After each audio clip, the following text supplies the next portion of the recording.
GK trick bye Nitin Gupta YouTube channel के इस video में आपका स्वागत है। इस वीडियो में हम आपको यूपी लेखपाल परीक्षा के सबसे महत्वपूर्ण विषय आपदा प्रबंधन के टॉप 200 से ज़्यादा प्रश्न उपलब्ध कराएंगे। यूपी लेखपाल के अन्य विषय जैसे कंप्यूटर एवं सूचना प्रौद्योगिकी, यूपी जीके, पर्यावरण एवं अन्य विषय के वीडियो हमारे यूट्यूब चैनल पर पहले से उपलब्ध है एवं यूपी लेखपाल परीक्षा के लिए सभी सब्जेक्ट की बेस्ट पीडीएफ का कोर्स इस वीडियो के डिस्क्रिप्शन बॉक्स में उपलब्ध है। तो चलिए शुरू करते हैं। आपदा प्रबंधन अधिनियम 2005 के अंतर्गत राष्ट्रीय आपदा प्रबंधन प्राधिकरण यानी एनडीएमए का पदेन अध्यक्ष कौन होता है? प्रधानमंत्री। उत्तर प्रदेश में राज्य आपदा प्रबंधन प्राधिकरण यानी एसडीएमए का पदेन अध्यक्ष कौन होता है? मुख्यमंत्री। जिला आपदा प्रबंधन प्राधिकरण यानी डीडीएमए की अध्यक्षता किसके द्वारा की जाती है? जिला अधिकारी या कलेक्टर द्वारा की जाती है। उत्तर प्रदेश में राज्य आपदा प्रबंधन प्राधिकरण यानी यूपीएसडीएमए का मुख्यालय कहाँ स्थित है? ये लखनऊ के गोमती नगर में स्थित पिकअप भवन में है। आपदा प्रबंधन के अंतर्गत राष्ट्रीय कार्यकारी समिति यानी एनईसी का पदेन अध्यक्ष कौन होता है? केंद्रीय गृह सचिव। राज्य स्तर पर आपदा प्रबंधन योजनाओं को लागू करने वाली राज्य कार्यकारी समिति यानी एसईसी का अध्यक्ष कौन होता है? राज्य का मुख्य सचिव। राष्ट्रीय संकट प्रबंधन समिति यानी एनसीएमसी का अध्यक्ष कौन होता है? कैबिनेट सचिव। आपदाओं के प्रबंधन हेतु भारत सरकार का समग्र नोडल मंत्रालय कौन सा है? केंद्रीय गृह मंत्रालय। राष्ट्रीय आपदा प्रबंधन प्राधिकरण यानी एनडीएमए में अध्यक्ष जो कि प्रधानमंत्री होते हैं, उनके अतिरिक्त अधिकतम कितने सदस्य हो सकते हैं? 9 सदस्य। राज्य आपदा प्रबंधन प्राधिकरण यानी एसडीएमए में अध्यक्ष जो कि मुख्यमंत्री होते हैं, उनके अलावा अधिकतम कितने सदस्य नामित किए जा सकते हैं? 8 सदस्य। जिला आपदा प्रबंधन प्राधिकरण यानी डीडीएमए में अध्यक्ष सहित अधिकतम कितने सदस्य हो सकते हैं? 1 अध्यक्ष एवं 7 सदस्य। एनडीआरएफ का मुख्य आदर्श वाक्य या मोटो क्या है? आपदा सेवा सदैव सर्वत्र। आपदा पूर्व उपायों और निवारण के लिए निर्देश देने वाली सुरक्षा संबंधी मंत्रिमंडलीय समिति यानी सीसीएस का पदेन अध्यक्ष कौन होता है? प्रधानमंत्री। सुरक्षा संबंधी मंत्रिमंडलीय समिति यानी सीसीएस में प्रधानमंत्री के अतिरिक्त कौन से 4 प्रमुख कैबिनेट मंत्री शामिल होते हैं? गृह मंत्री, रक्षा मंत्री, वित्त मंत्री और विदेश मंत्री। आपदा प्रबंधन संशोधन विधेयक 2024 के तहत किस राष्ट्रीय समिति को पहली बार वैधानिक दर्जा प्रदान किया गया है? राष्ट्रीय संकट प्रबंधन समिति यानी एनसीएमसी को। आपदा प्रबंधन संशोधन विधेयक 2024 के अनुसार राष्ट्रीय आपदा प्रतिक्रिया कोष यानी एनडीआरएफ से राज्यों को फंड देने की मंजूरी देने वाली उच्च स्तरीय समिति यानी एचएलसी का अध्यक्ष कौन होगा? केंद्रीय गृह मंत्री। वर्ष 2024 के संशोधन विधेयक के तहत गठित उच्च स्तरीय समिति यानी एचएलसी का मुख्य कार्य क्या है? राज्यों को आपदा राहत फंड जैसे कि एनडीआरएफ और एसडीआरएफ जारी करने को मंजूरी देना। आपदा प्रबंधन संशोधन विधेयक 2024 के अनुसार अब सभी राज्यों के लिए अपनी कौन सी विशेष फोर्स बनाना अनिवार्य कर दिया गया है? राज्य आपदा प्रतिक्रिया बल यानी एसडीआरएफ। आपदा जोखिम न्यूनीकरण और बेहतरीन प्रबंधन के मामले में भारत का कौन सा राज्य एक रोल मॉडल के रूप में स्थापित हुआ है? ओडिशा। भारत में आपदा प्रबंधन अधिनियम को राष्ट्रपति की स्वीकृति किस तिथि को मिली थी? 23 दिसंबर 2005 को। आपदा प्रबंधन अधिनियम 2005 में कुल कितने अध्याय हैं? 11 अध्याय। आपदा प्रबंधन अधिनियम 2005 में कुल कितनी धाराएं शामिल हैं? 79 धाराएं। वर्तमान में आपदा प्रबंधन अधिनियम 2005 का कानूनी विस्तार भारत के कितने भौगोलिक क्षेत्र पर है? संपूर्ण भारत पर। आपदा प्रबंधन अधिनियम के अध्याय 1 की धारा 1 में मुख्य रूप से क्या कानूनी प्रावधान किया गया है? अधिनियम का संक्षिप्त नाम, विस्तार और प्रारंभ की तिथि। अधिनियम की धारा 2 जो परिभाषाओं से संबंधित है, इसके अंतर्गत कुल कितने महत्वपूर्ण आपदा संबंधी शब्दों को स्पष्ट रूप से परिभाषित किया गया है? 20 शब्दों को। आपदा प्रबंधन अधिनियम 2005 की धारा 2 के खंड ई में स्पष्ट रूप से किसे परिभाषित किया गया है? आपदा प्रबंधन यानी डिजास्टर मैनेजमेंट को। आपदा प्रबंधन अधिनियम 2005 की धारा 2 के खंड ड में मुख्य रूप से किसे परिभाषित किया गया है? आपदा यानी डिजास्टर को। अधिनियम की धारा 2 के खंड क में किस विशेष भौगोलिक स्थिति की परिभाषा दी गई है? आपदा से प्रभावित क्षेत्र की। आपदा प्रबंधन अधिनियम के अध्याय 2 जो राष्ट्रीय प्राधिकरण से संबंधित है, इसमें किन धाराओं का विस्तार से उल्लेख किया गया है? धारा 3 से लेकर धारा 13 तक। राष्ट्रीय आपदा प्रबंधन प्राधिकरण यानी एनडीएमए का गठन आपदा प्रबंधन अधिनियम 2005 की किस धारा के तहत किया गया है? धारा 3। राष्ट्रीय प्राधिकरण के लिए अधिकारियों और कर्मचारियों की नियुक्ति का प्रावधान अधिनियम की किस धारा में है? धारा 5। अधिनियम की धारा 6 में मुख्य रूप से किसका वर्णन है? राष्ट्रीय प्राधिकरण की शक्तियों और कार्यों का। अधिनियम की किस धारा के तहत राष्ट्रीय प्राधिकरण यानी एनडीएमए द्वारा सलाहकारी समितियों का गठन किया जाता है? धारा 7। आपदा प्रबंधन के लिए राष्ट्रीय कार्यकारी समिति यानी एनईसी का गठन अधिनियम की किस धारा के तहत होता है? धारा 8। राष्ट्रीय कार्यकारी समिति यानी एनईसी द्वारा विभिन्न आपदा कार्यों हेतु उपसमितियों के गठन का प्रावधान किस धारा में है? धारा 9 में। आपदा प्रबंधन अधिनियम 2005 की किस धारा के अनुसार राष्ट्रीय योजना तैयार की जाती है? धारा 11। राज्य आपदा प्रबंधन प्राधिकरण यानी एसडीएमए की स्थापना अधिनियम की किस धारा के अंतर्गत की जाती है? धारा 14। राज्य आपदा प्रबंधन प्राधिकरण यानी एसडीएमए के सदस्यों की पदावधि और सेवा शर्तों का निर्धारण अधिनियम की किस धारा में किया गया है? धारा 14 की उपधारा 5 में। राज्य कार्यकारी समिति यानी एसईसी का अध्यक्ष राज्य आपदा प्रबंधन प्राधिकरण यानी एसडीएमए का पदेन मुख्य कार्यकारी अधिकारी होगा, यह किस धारा में वर्णित है? धारा 14 की उपधारा 4 में।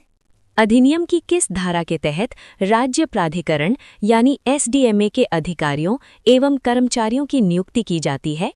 धारा 16। वीडियो में आगे बढ़ने से पहले अगर आप उत्तर प्रदेश लेखपाल भर्ती परीक्षा 2026 की तैयारी कर रहे हैं तो हमारी ऐप पर उत्तर प्रदेश लेखपाल भर्ती परीक्षा की तैयारी हेतु बेस्ट पीडीएफ के लिए कोर्स उपलब्ध है, जहां आपको लेखपाल भर्ती परीक्षा में आने वाले सभी सब्जेक्ट की बेस्ट पीडीएफ मिलेगी, और वो भी सिर्फ एक किताब के कीमत में।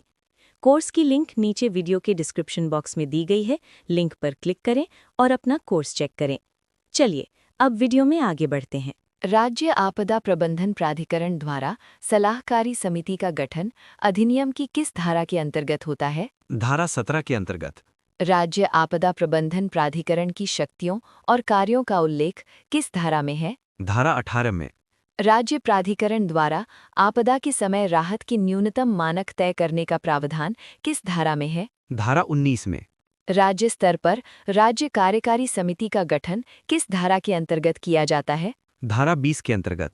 राज्य कार्यकारी समिति यानी एसईसी की शक्तियों और कार्यों का विस्तृत उल्लेख किस धारा में किया गया है? धारा 22 में। राज्य आपदा प्रबंधन योजना का प्रावधान अधिनियम की किस धारा में किया गया है? धारा 23 में। जिला आपदा प्रबंधन प्राधिकरण यानी डीडीएमए का गठन अधिनियम की किस धारा के तहत अनिवार्य है? धारा 25 के तहत। जिला आपदा प्रबंधन प्राधिकरण यानी डीडीएमए के अधिवेशनों का प्रावधान अधिनियम की किस धारा में वर्णित है? धारा 27 में। जिला आपदा प्रबंधन प्राधिकरण की शक्तियों और कार्यों का वर्णन किस धारा में किया गया है? धारा 30 में। जिला स्तर पर आपदा प्रबंधन योजना तैयार करने का प्रावधान किस धारा के अंतर्गत है? धारा 31 के अंतर्गत। आपदा प्रबंधन अधिनियम 2005 का अध्याय 5 जो धारा 35 से 40 तक है, मुख्य रूप से किससे संबंधित है? केंद्र सरकार के मंत्रालयों और विभागों की जिम्मेदारियों से। केंद्र सरकार के मंत्रालयों और विभागों द्वारा आपदा प्रबंधन योजनाएं बनाने का कानूनी दायित्व किस धारा में वर्णित है? धारा 37 के तहत। अधिनियम का अध्याय 6 जिसमें धारा 41 शामिल है, मुख्य रूप से किसके कार्यों और जिम्मेदारियों को स्पष्ट करता है? स्थानीय प्राधिकारियों की।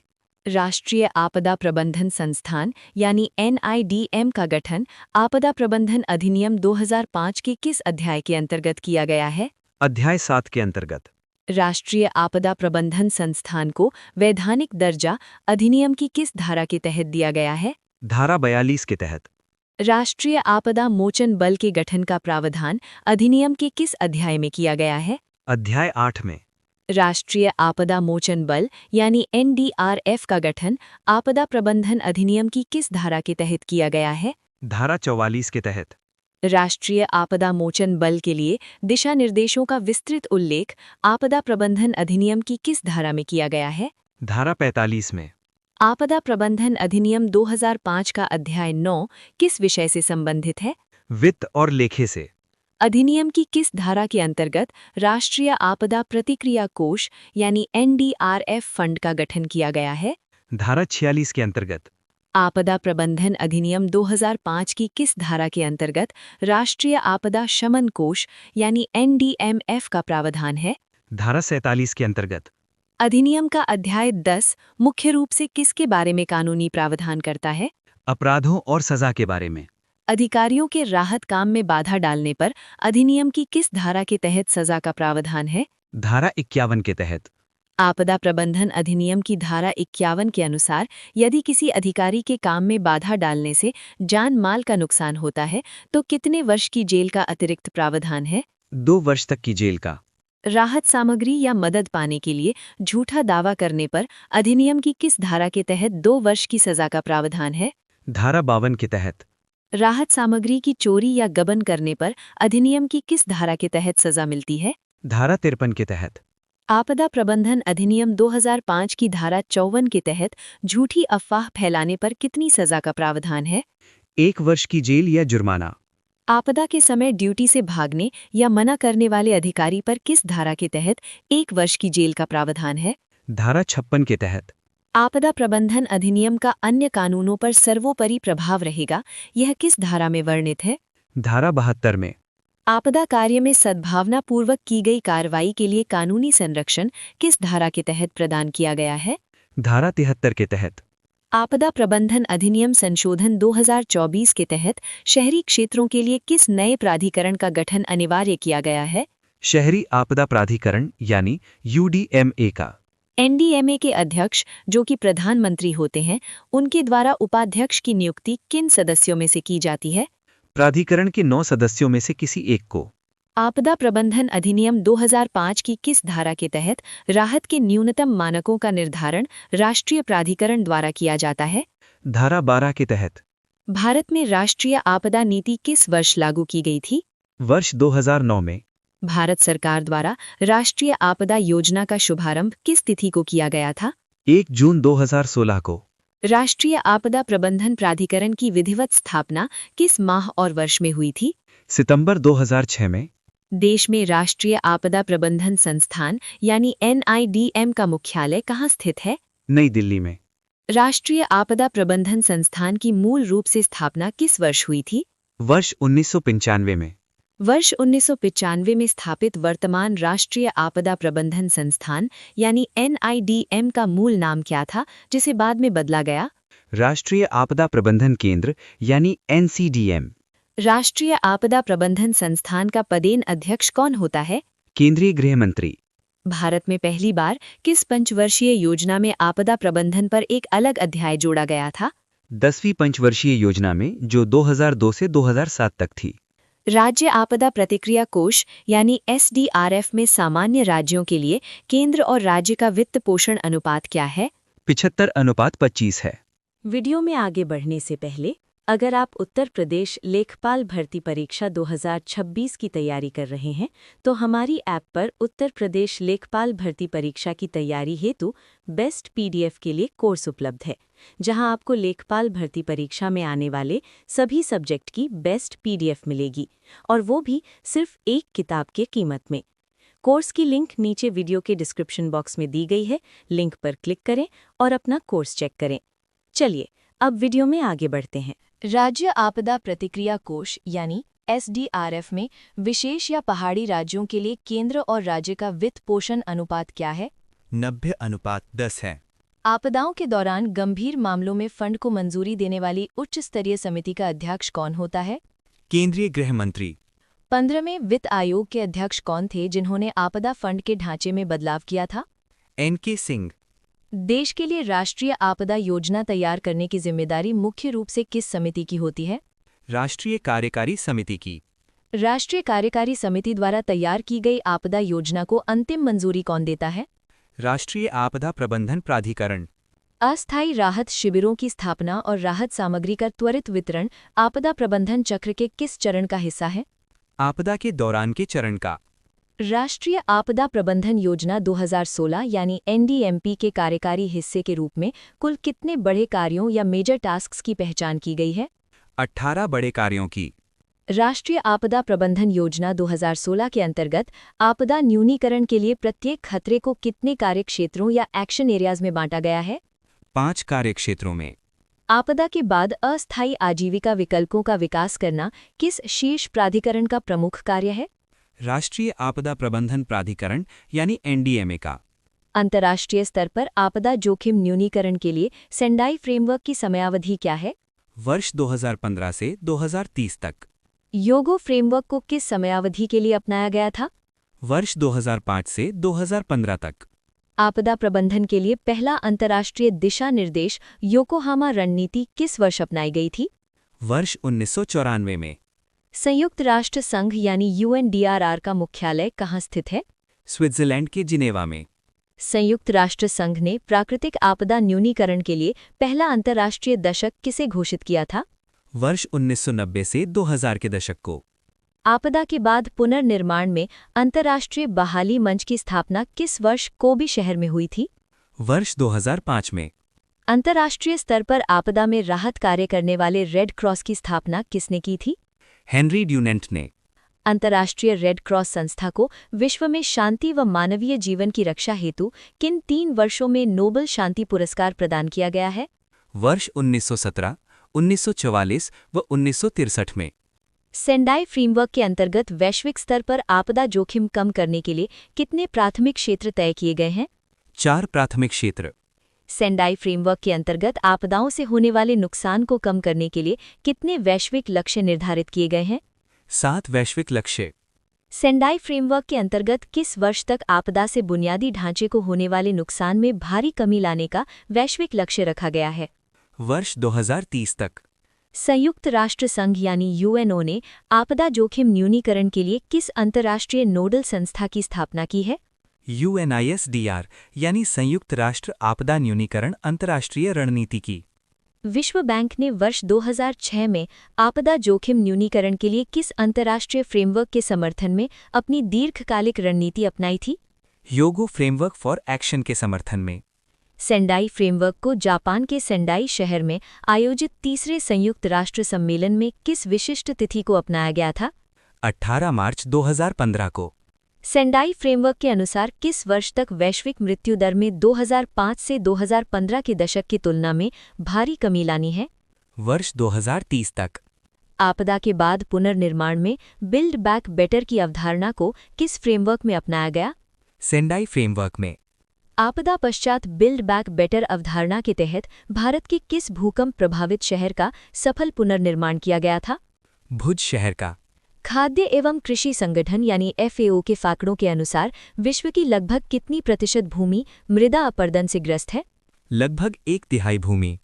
आपदा या डिजास्टर शब्द मूलतः किस फ्रांसीसी शब्द से बना है जिसका अर्थ अशुभ सितारा होता है? डिजास्ट्रे से। द्वितीय प्रशासनिक सुधार आयोग की तीसरी रिपोर्ट में आपदा के स्थान पर किस नए शब्द का प्रयोग किया गया है? क्राइसिस या संकट। आपदा जोखिम या डिजास्टर रिस्क का सही गणितीय सूत्र क्या है? जोखिम बराबर खतरा गुना सुभेद्यता बटा क्षमता। आपदा प्रबंधन में पूर्व चेतावनी और मॉक ड्रिल किस चरण का हिस्सा माने जाते हैं? तैयारी या प्रिपेयर्डनेस चरण का। भारत में सूखा आपदा से निपटने के लिए नोडल मंत्रालय कौन सा है? कृषि एवं किसान कल्याण मंत्रालय। जैविक आपदाओं या महामारियों जैसे कि कोविड-19 के लिए कौन सा नोडल मंत्रालय जिम्मेदार है? स्वास्थ्य एवं परिवार कल्याण मंत्रालय। भारत में बाढ़ पूर्वानुमान के लिए प्रमुख नोडल एजेंसी कौन सी है? केंद्रीय जल आयोग। भारत में हिमस्खलन आपदा के लिए किस संस्थान को नोडल एजेंसी बनाया गया है? DGRE को। भारत में मौसम संबंधी पूर्व चेतावनी जारी करने वाले भारतीय मौसम विज्ञान विभाग की स्थापना कब हुई थी? वर्ष 1875 में। भारत में बाढ़ पूर्व अनुमान की प्रमुख एजेंसी केंद्रीय जल आयोग की स्थापना किस वर्ष हुई थी? वर्ष 1945 में।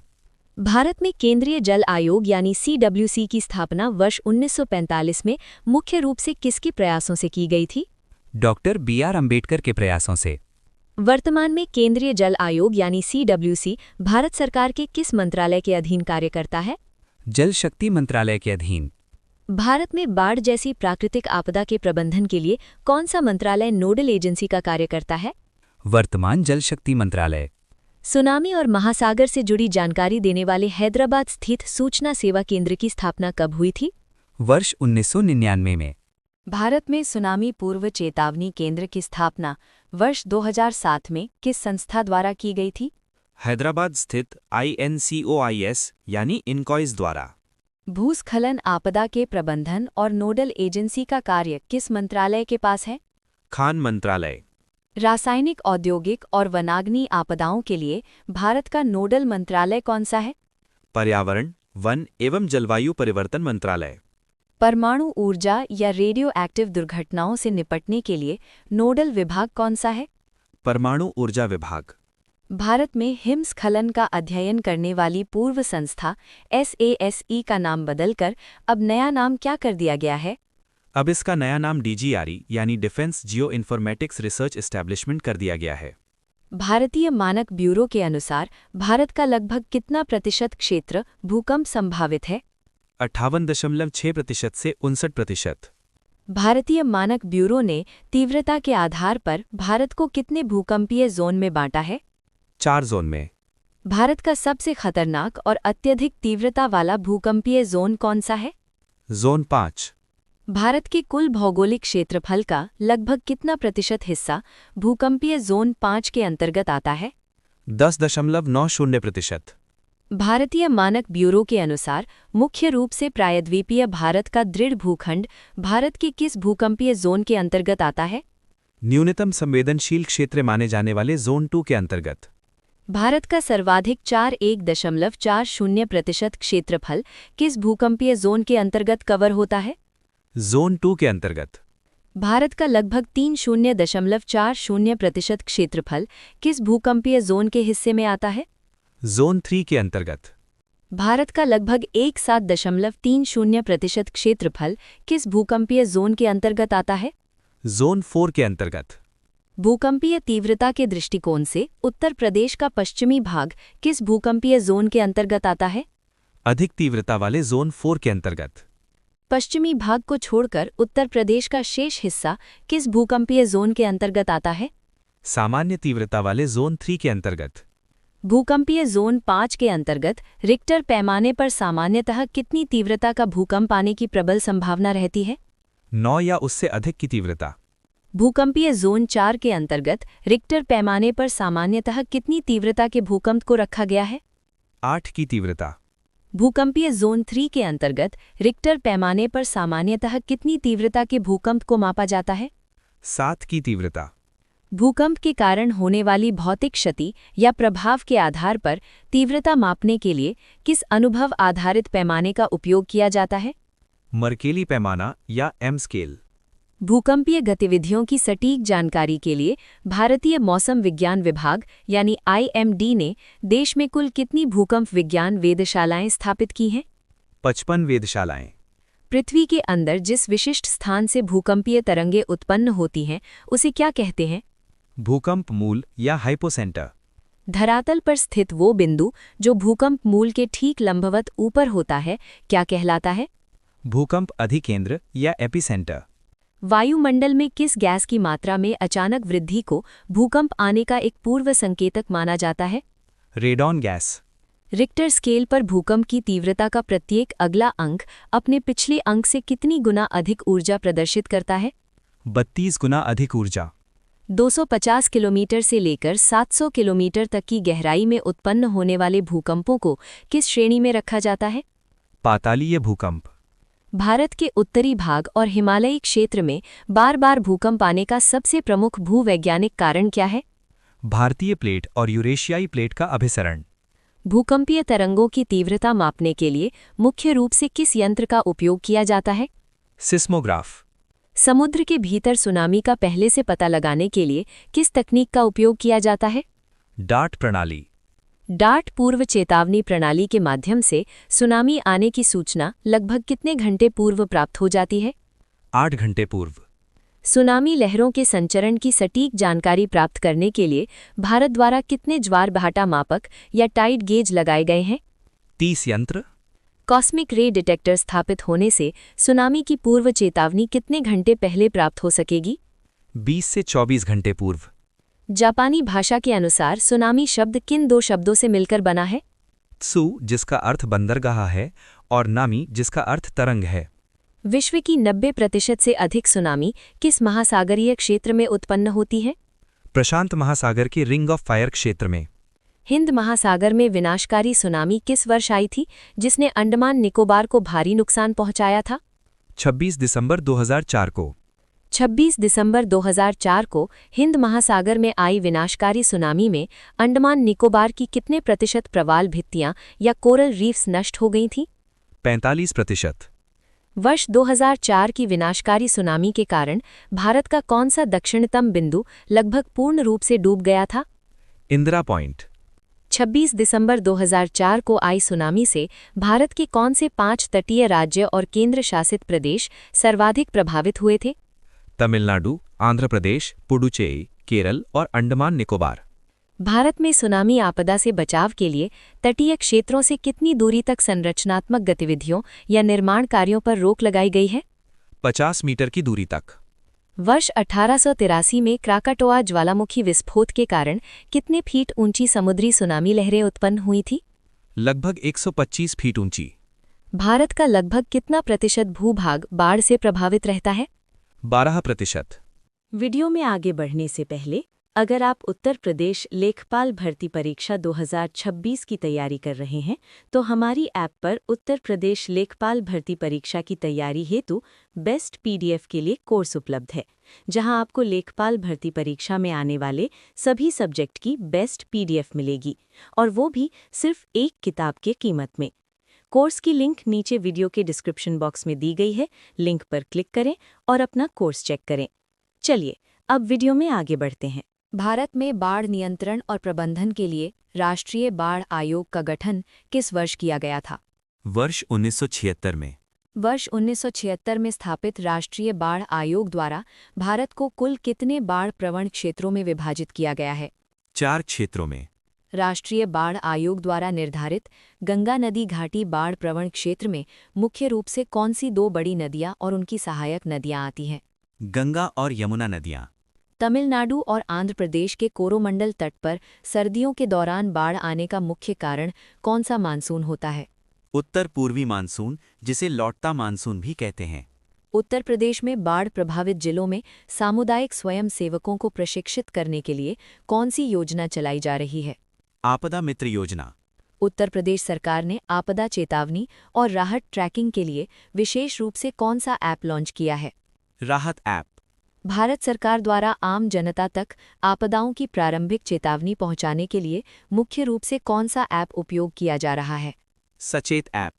जुलाई 2005 में गर्म जलवाष्प युक्त हवा और ठंडी हवा के अचानक मिलने से किस शहर में बादल फटने या क्लाउड बर्स्ट की विनाशकारी घटना हुई थी? मुंबई में। भारतीय मौसम विज्ञान विभाग के अनुसार कम क्षेत्रफल में 1 घंटे के भीतर कितने सेंटीमीटर से ज्यादा वर्षा होने को बादल फटना माना जाता है? 10 सेंटीमीटर से ज्यादा। बादल फटने और भारी बारिश की घटना की पूर्व चेतावनी प्राप्त करने के लिए पहाड़ी क्षेत्रों में किस विशेष रडार का उपयोग किया जाता है? डॉपलर रडार का। भारत के कुल भौगोलिक क्षेत्रफल का लगभग कितना प्रतिशत भाग सूखा प्रवण या ड्रॉट प्रोन है? 68%। भारतीय मौसम विज्ञान विभाग के अनुसार सामान्य सूखा तब माना जाता है जब वर्षा की कमी का प्रतिशत कितना हो? 10% से 25% के मध्य। भारतीय मौसम विज्ञान विभाग के अनुसार मध्यम सूखा की स्थिति में वास्तविक वर्षा की विचलनशीलता कितने प्रतिशत होती है? 26% से 50% के मध्य। गंभीर सूखा या सिवियर ड्रॉट की स्थिति तब घोषित की जाती है जब वर्षा में कितने प्रतिशत से अधिक की कमी दर्ज हो। 50% से अधिक। जब किसी क्षेत्र में दीर्घकालीन औसत वर्षा से कितने प्रतिशत कम वर्षा होती है तो उसे पूर्ण रूप से सूखाग्रस्त क्षेत्र माना जाता है। 75% से कम वर्षा होने पर। भारत में किस भौगोलिक त्रिकोण को अत्यधिक सूखा प्रवण क्षेत्र के रूप में जाना जाता है? अहमदाबाद, कानपुर और जालंधर त्रिकोण को। वर्ष 1966 में आए विनाशकारी सूखे से भारत के कौन से 2 राज्य सर्वाधिक प्रभावित हुए थे? बिहार और ओडिशा। वर्ष 1972 के गंभीर सूखे ने मुख्य रूप से किन 3 भारतीय राज्यों को बुरी तरह प्रभावित किया था? उत्तर प्रदेश, हिमाचल प्रदेश और राजस्थान को। भारत के सूखाग्रस्त क्षेत्रों में पानी की कमी के कारण बार बार पानी लाने के लिए पुरुषों द्वारा कई शादियां करने की कुप्रथा को किस संकल्पना के नाम से जाना जाता है? वाटर वाइफ की संकल्पना के नाम से। भारत में सूखा प्रबंधन पर शोध करने वाले काजरी यानी CAZRI संस्थान का पूर्ण रूप क्या है? केंद्रीय शुष्क क्षेत्र अनुसंधान संस्थान। भारत की कुल 7516 किलोमीटर तटरेखा में से लगभग कितने किलोमीटर का हिस्सा चक्रवात और सुनामी से प्रभावित है? लगभग 5700 किलोमीटर का हिस्सा।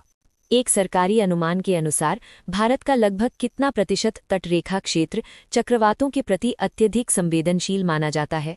लगभग 76% क्षेत्र। ऑस्ट्रेलिया में उष्णकटिबंधीय चक्रवातों को स्थानीय रूप से क्या कहा जाता है? Willie villis. चीन, जापान और फिलीपींस के निकट समुद्री क्षेत्र में आने वाले चक्रवातों को क्या कहते हैं? टाइफून। भारत में सर्दियों के दौरान आने वाले पश्चिमी विक्षोभ मूल रूप से कौन से चक्रवात होते हैं? शीतोष्ण कटिबंधीय चक्रवात।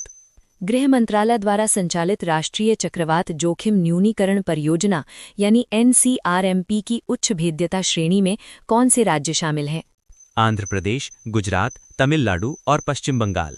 गृह मंत्रालय की राष्ट्रीय चक्रवात जोखिम न्यूनीकरण परियोजना यानी NCRMP की निम्न भेद्यता श्रेणी या लो वल्नरेबिलिटी में मुख्य रूप से कौन से राज्य शामिल हैं? महाराष्ट्र, कर्नाटक, केरल और गोवा। भारत वन स्थिति रिपोर्ट यानी ISFR 2023 के अनुसार देश का लगभग कितना प्रतिशत वन क्षेत्र अत्यधिक अग्निप्रवण या फॉरेस्ट फायर प्रोन है? 22.28%। ISFR 2023 के डेटा के अनुसार भारत के किस राज्य में वनाग्नि या फॉरेस्ट फायर के सर्वाधिक मामले दर्ज किए गए थे? उत्तराखंड में। पूर्वोत्तर भारत के राज्यों में जंगलों में आग लगने यानी वनाग्नि का सबसे प्रमुख मानवीय कारण क्या है? झूम कृषि। भारतीय वन सर्वेक्षण यानी ISFR 2023 के अनुसार भारत के कुल वनावरण का कितना प्रतिशत हिस्सा अत्यंत अग्निप्रवण या एक्सट्रीमली फायर प्रोन है? 3.40%। भारत वन सर्वेक्षण यानी ISFR 2023 के अनुसार भारत के कुल वनावरण का कितना प्रतिशत हिस्सा अधिक अग्निप्रवण या हाईली फायर प्रोन क्षेत्र के अंतर्गत आता है? 11.34%। दक्षिण भारत में पश्चिमी घाट और नीलगिरी की पहाड़ियों में भूस्खलन का एक प्रमुख मानवीय कारण किस रेलवे प्रोजेक्ट का निर्माण माना जाता है? कोंकण रेलवे का निर्माण। भारत में मृदा अपरदन को रोकने के लिए केंद्रीय भूमि संरक्षण बोर्ड की स्थापना किस वर्ष की गई थी? वर्ष 1953 में। भारतीय कृषि अनुसंधान परिषद यानी ICAR के अनुसार भारत की लगभग कितनी प्रतिशत भूमि मृदा अपरदन या सॉइल इरोजन से ग्रस्त है? लगभग 60%। वनस्पति विहीन तीव्र ढाल वाले प्रदेशों में जल के तेज बहाव से बनने वाली गहरी नालियों जैसे कि चंबल और यमुना के बीहड़ को कौन सा अपरदन कहते हैं? अवनालिका अपरदन। चंबल और यमुना नदी की घाटियों में जल के तेज बहाव के कारण अवनालिका अपरदन से बनने वाली गहरी नालियों को क्या कहा जाता है? बीहड़। विश्व बैंक के नेतृत्व में वर्ष 1960 में हस्ताक्षरित सिंधु जल समझौता किन 2 देशों के मध्य हुआ था? भारत और पाकिस्तान के मध्य। वर्ष 1984 में हुई भोपाल गैस त्रासदी में मुख्य रूप से किस विषैली गैस का रिसाव हुआ था? मिथाइल आइसोसाइनेट गैस का। परमाणु ऊर्जा उत्पादन में यूरेनियम के स्थान पर किस कम हानिकारक रेडियोएक्टिव तत्व के उपयोग पर शोध कार्य चल रहा है? थोरियम पर। यूक्रेन के चेरनोबिल और जापान के फुकुशिमा में आई विनाशकारी आपदाएं मुख्य रूप से किस विशिष्ट श्रेणी की आपदाएं थीं? नाभिकीय या परमाणु आपदाएं। बिजली गिरने और आंधी तूफान की पूर्व चेतावनी देने के लिए भारत सरकार द्वारा मुख्य रूप से कौन सा ऐप लॉन्च किया गया है? दामिनी ऐप।